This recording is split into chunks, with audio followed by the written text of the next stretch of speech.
We are going to start a new series modern world history of Norman Lowe. तो Norman Lowe की इस book को cover करने की मैं कोशिश करूँगी। साथ में कोशिश करूँगी कि मैं इस बुक तक ही लिमिट रहूँ, थोड़ा आगे ना जाऊँ या कुछ छोड़ ना पढ़ाऊँ। बस इस बुक में जो चीज़ें लिखी है वही कवर करने की कोशिश करेंगे ताकि टाइम बचे और चीज़ें अच्छी तरह से समझ भी आ जाए। तो चलिए स्टार्ट करते हैं। इस सीरीज़ का ये फर्स्ट लेक्चर है, ठीक है। तो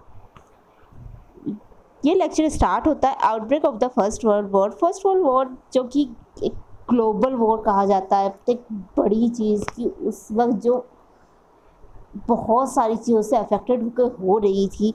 तो चलो देखते हैं क्या है इसमें।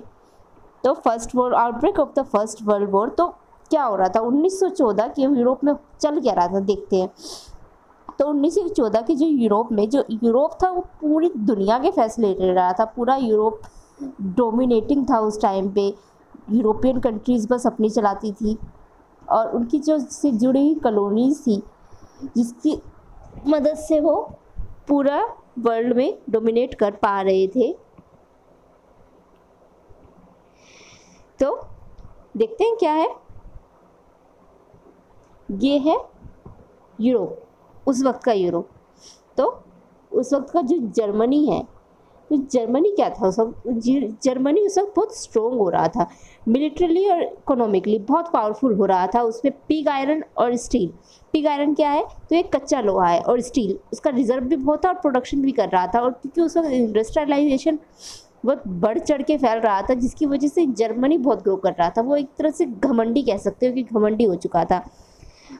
और जो हमारी नॉर्मल लोग है उसके लिए उसने जर्मनी के लिए शी वर्ड का यूज़ किया है। तो लिखा है she had overtaken Britain in the production of pig iron and steel.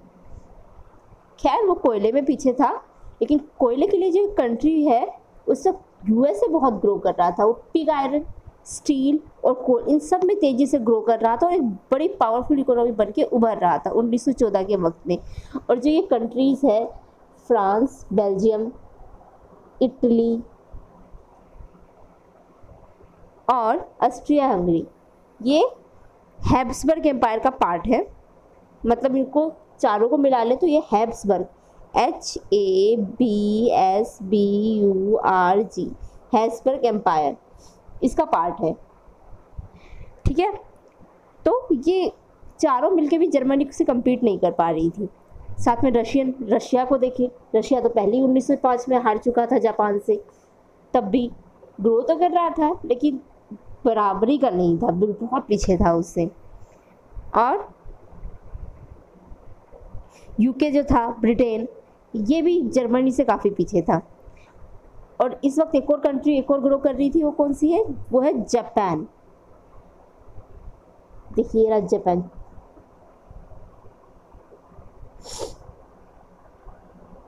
ये रहा जापान, ठीक है।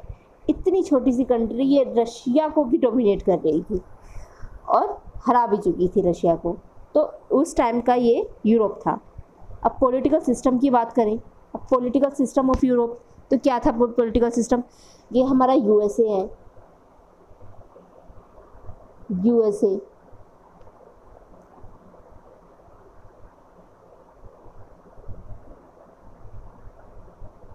ये हो गया ब्रिटेन, यहाँ पे ये हो गया फ्रांस, इधर फ्रांस। ये पार्लियामेंट्री सिस्टम को फॉलो करते थे, इलेक्शन होते थे, डेमोक्रेसी थी, ठीक है। फिर जो और कंट्रीज थी, ये हो गया हमारा जर्मनी। जर्मनी में जो लोअर हाउस था वो इलेक्टेड था। लोअर हाउस जो था इसका वो इलेक्टेड था। बाकी जो रियल पावर थी वो प्राइम मिनिस्टर, जिसे चांसलर कहते थे, और काइजर जो कि एम्परर था, उसके हाथों में थी। और इटली की बात करें, इटली, यहाँ पे मोनार्की थी।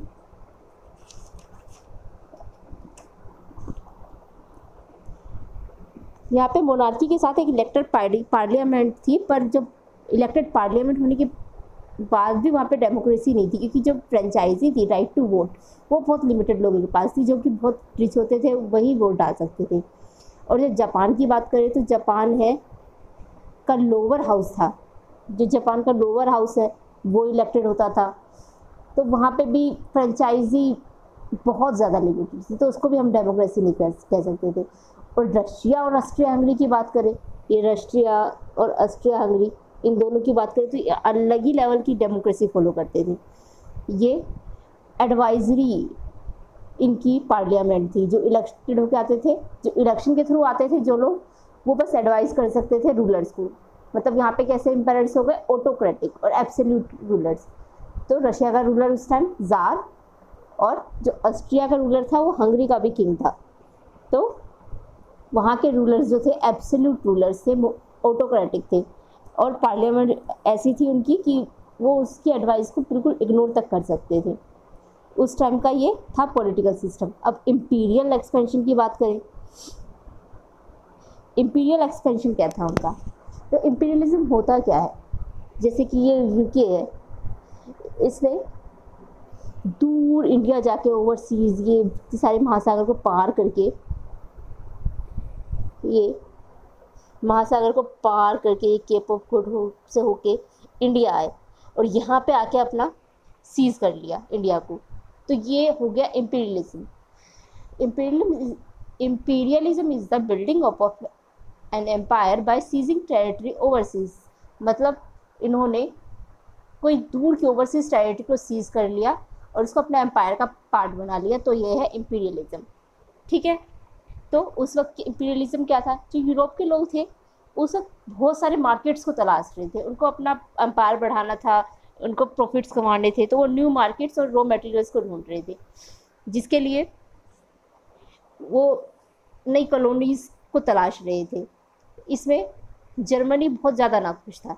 जर्मनी एक्सपेंड करना चाहता था, लेकिन वो उस तरह से अपना एम्पायर नहीं बना पा रहा था जितना कि ब्रिटेन, फ्रांस ने बना रखा था। ठीक है, then Europe had divided itself into two alliance system. अब टू अलायंस सिस्टम कौन कौन से ये अलायंस है, टू अलायंस सिस्टम, एक है ट्रिपल एंटिटी। इन दोनों अलायंस को द आर्म्ड कैंप्स भी बोलते हैं, द आर्म्ड कैंप्स। तो एक है ट्रिपल अलायंस, दूसरा है ट्रिपल एंटिटी। तो ट्रिपल एंटिटी में कौन कौन सा है, एक मिनट,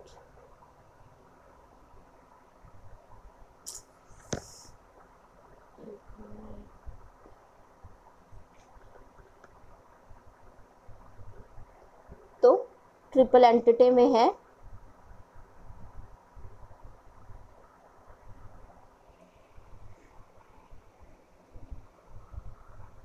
जर्मनी, ऑस्ट्रिया हंगरी और इटली। ये तीनों ट्रिपल अलायंस का पार्ट है। अब बाकी है यूनाइटेड किंगडम, फ्रांस और ये रशिया, ये ट्रिपल एंटिटी का पार्ट है। तो ये है ट्रिपल एंटिटी, टी टी, और ये जो पूरा है ट्रिपल अलायंस। ओके, तो अब ये क्या होता है, इसमें क्या होता है, जैसे कि अगर एक इनमें से अलायंस में है, जैसे जर्मनी पे किसी ने वार किया, जैसे रशिया ने जर्मनी पे अगर अटैक किया, तो ऑस्ट्रिया हंगरी इटली दोनों आ जाएंगे उसकी मदद करने के लिए। ये एक तरह से अलायंस था कि अगर इनमें से किसी ने भी किसी पे वॉर किया तो उसके अलाइड पावर्स को सेव करने आ जाएंगे। ये था अलायंस सिस्टम।